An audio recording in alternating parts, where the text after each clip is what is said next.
What's up, everyone? Welcome back to the Paldea Pokemon review. Today we're going to talk about Glimmora. First off, I know it's been a minute, but it's been a crazy week. You know, we had stuff like final part of Jojo Stone Ocean come out, but I have been reading the comments. I've been seeing some of the Pokemon you guys have been requesting, so don't worry. I put out a post. I'm going to be covering them. If there's any Pokemon you want to see, feel free to leave it in the comments.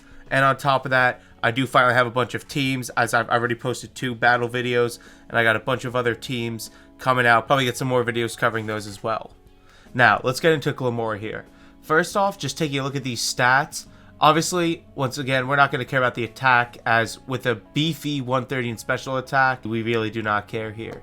Now, some pretty reasonable defenses with 83 HP, 90 defense, 81 special defense. So definitely not like the craziest, but definitely with some investment, you'll be able to, take some hits. And an 86 in base speed is also not terrible at all. Now, there's going to be 2 main movesets we cover today. We're going to talk about a more physically invested one and then a more offensively invested one.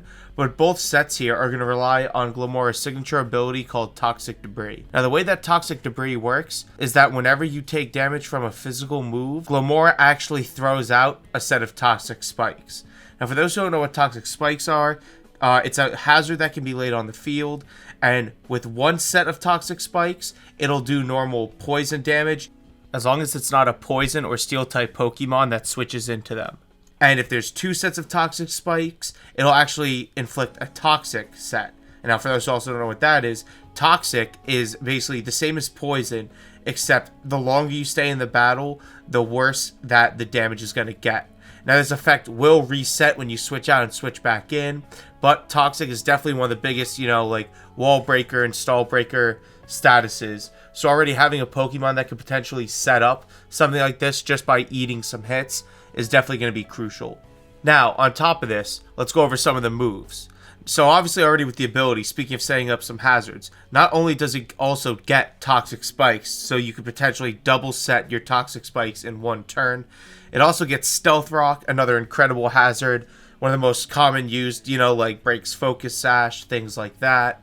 It does get the move Spiky Shield. Now, I don't know if when getting hit and using Spiky Shield, if this also still procs your Toxic Debris, but Spiky Shield at least is basically Protect that does damage to the attacker if it makes direct contact using a physical move. Now, on top of this, another good move to cover here is its move Mortal Spin.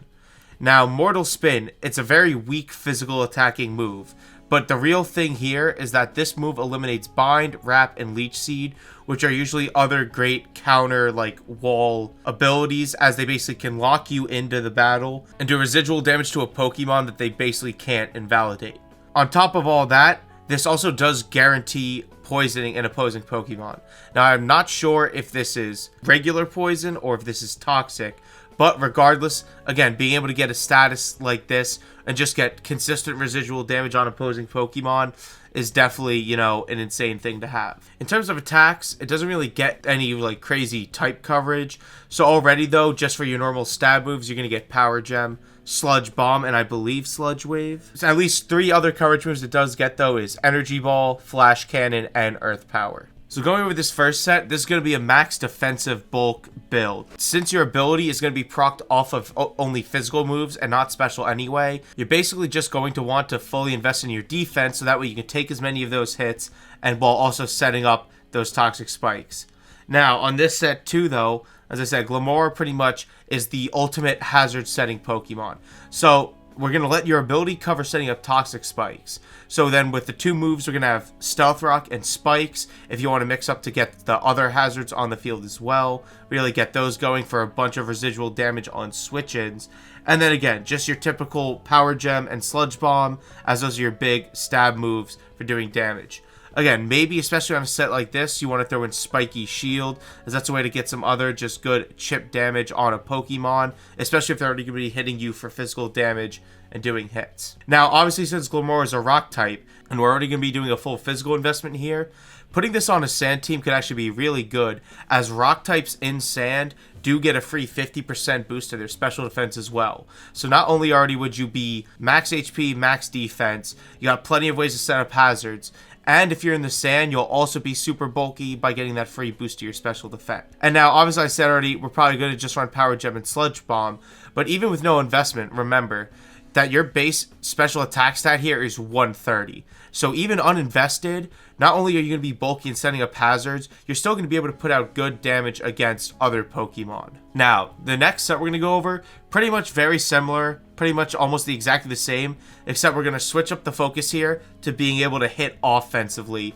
and then just let your ability and stuff, you know, do the passive hazard setting anyway. So on this set, we're going to be running max special attack, max speed. We're going to invest a little more in the speed as that's only base 86, and your base 130 special attack's already going to be hitting pretty hard. Now again, if you get this on a sand team, you can give yourself a free 50% to special defense to make you a little bulkier there as well. But at this point too, we're going to pair this with a focus sash. As with a focus sash, you can at least guarantee that you're going to live one attack. And then on top of that, if you want, especially using this focus sash, you can potentially get hit, use the focus sash to live a hit, waste that turn instead of just attacking.